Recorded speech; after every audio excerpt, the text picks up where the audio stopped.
Welcome back, everybody, to a special edition, really, of News Talk here on News Channel 8, and our special guest this time. It's our monthly Q&A. It's our monthly one-on-one conversation with D.C. Police Chief Kathy Lanier. We'll be going to the phone lines momentarily, and so do join the conversation. I know many of you are going to work late or you're teleworking, whatever. If you have a question or comment for Chief Lanier, it's always great to get you into the dialogue today. So let's do it at 703-387-1020. Those of you watching live in the 11 a.m. hour, again, 703-387-1020. That's our number here. And we'll go to the phones as questions and comments start to come in.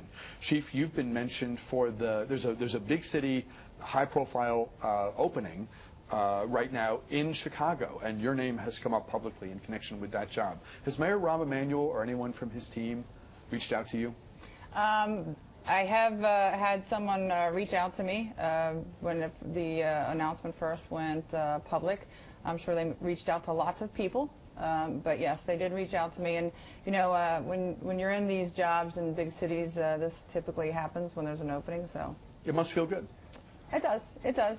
I love my city, though. I know you have family here. Is that do you weigh an opening like that when it comes? Do you see what it might be? Well, for me, the timing is just not right for me to be looking for another job. I love Washington, D.C. This is where I've spent my whole adult life as a police officer, and I love working for Mayor Bowser. I think she's a great leader for the city, and I love my police department. So I think everybody says you'll know when it's time to go, and I guess I'll know when it's time to go, but this is not right now. Again, phone lines open at 703-387-1020. Were there lessons in this storm that you'll be sort of setting aside in your mind for the next big blizzard, whether it's in a week, a month, or a year, so that you're in an even better position in the force and the public, because we have a huge role as just citizens in terms of helping navigate difficult situations like this? Does anything come to mind for you along those lines? Well, one of the great things about the bureaucracy, and I thought those words would never come out of my mouth, the bureaucracy of policing, is we're very diligent on after-action reviews. So we actually do a very detailed after-action. Internally, we discuss what things we could do better, and we actually reviewed, and we always do, review previous events. So the days leading up to the storm, we go back and we all pull our after-action reviews. And so for this one, before we even get into that discussion with the team, the things that stick out for me was distribution of those shovels to the officers was one of the best decisions we could have made, because they used them overwhelmingly to help community members. They used it to dig themselves out, you know, when they got stuck, because they did get stuck as they were patrolling.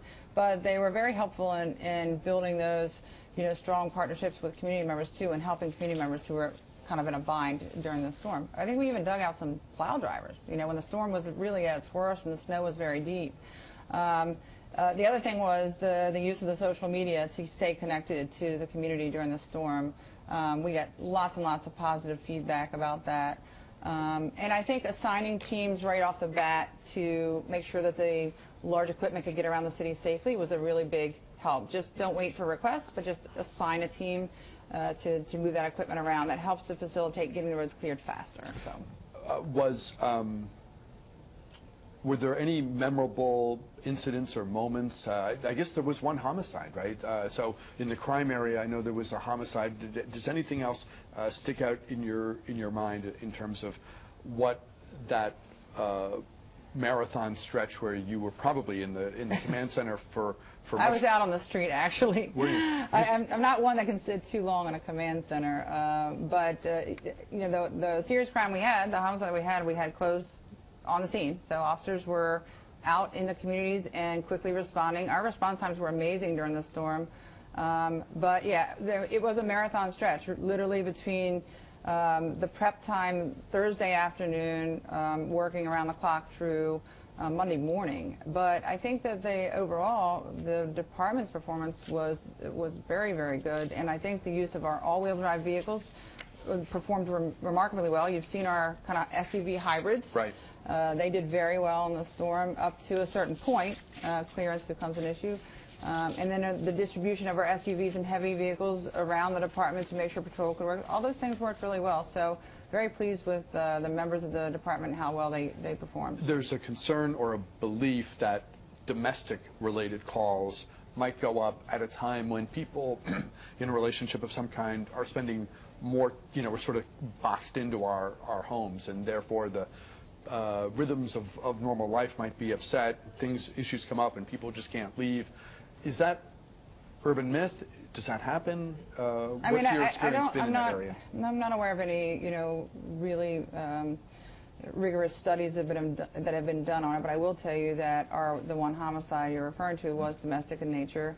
And I know from experience, it seems that when people are, big snowstorms where people are kind of locked in to homes for prolonged periods of time, domestic disputes do go up.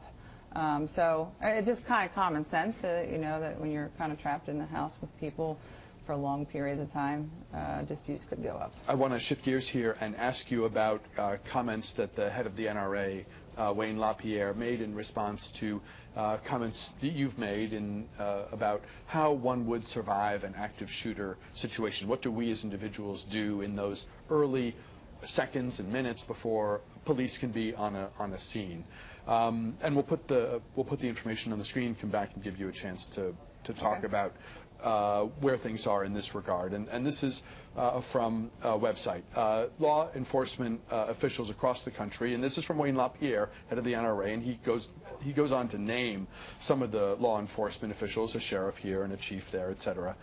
He says they encourage an armed citizenry in the face of criminal and terror attacks. Even the chief of police of the District of Columbia has come to the same conclusion.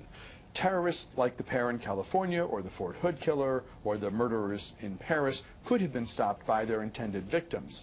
These law enforcement leaders agreed that a good guy with a gun can trump a bad guy with a gun.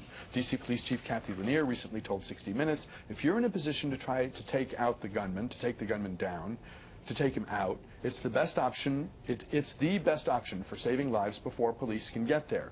Take the gunman out. And LaPierre says that's a shocking admission, an acceptance of reality for an official of a city awash with violent crime, his view, that is still fighting the U.S. Supreme Court declaration striking down its ban on armed self-defense. So, and just reading verbatim my statement on 60 Minutes, you see how disingenuous the comment from the NRA is. The run, hide, fight recommendation was developed in conjunction with law enforcement and the Department of Homeland Security somewhere in the neighborhood of 8 years ago, 7, 8 years ago. It has been the literature and the briefings that we do in the community for the past several years has been run, hide, fight, just so that people have some sense of what options are, so that there's some thought about the process if something happens and what your options are. So repeating that run, hide, fight was nothing unusual or different. It just got a lot of attention because some folks in the NRA and other places said that I recommended that if people had guns, more people had guns, they could take people out. There was no mention of guns. I think the run, hide, fight recommendation is valuable for people to know because look at on 9/11.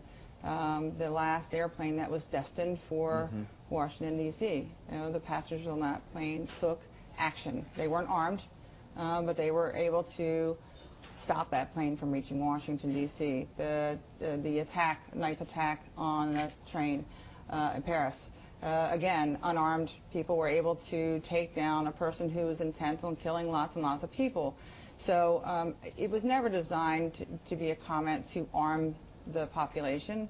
I have said in many, many occasions that Washington, D.C. is awash with law enforcement personnel. There's hundreds of police, both federal and local, many not in uniform that are armed. So there's lots of armed people in Washington, D.C. that are, legally armed. But never would I make the recommendation that everybody become armed to stop active shooters. And so many people have been inspired by, and we've all sort of focused on, particularly since 9/11, the opportunities we have as individuals to intervene, even if it means harm to ourselves potentially. But if you know you can save a bunch of other people by acting, I think many people are going to do what we can to protect others. And I think folks have drawn great inspiration from the Flight 93 passengers, from the military personnel on the Paris train, and countless other situations that have occurred over time. Why don't we pause here, Chief? We'll take a quick break. More of our conversation after the break with D.C. Police Chief Kathy Lanier. Your calls included. For those of you watching After Dark, as always, we invite you to head over to our blog. Much more video there from our conversation with the Chief at news8newstalk.com.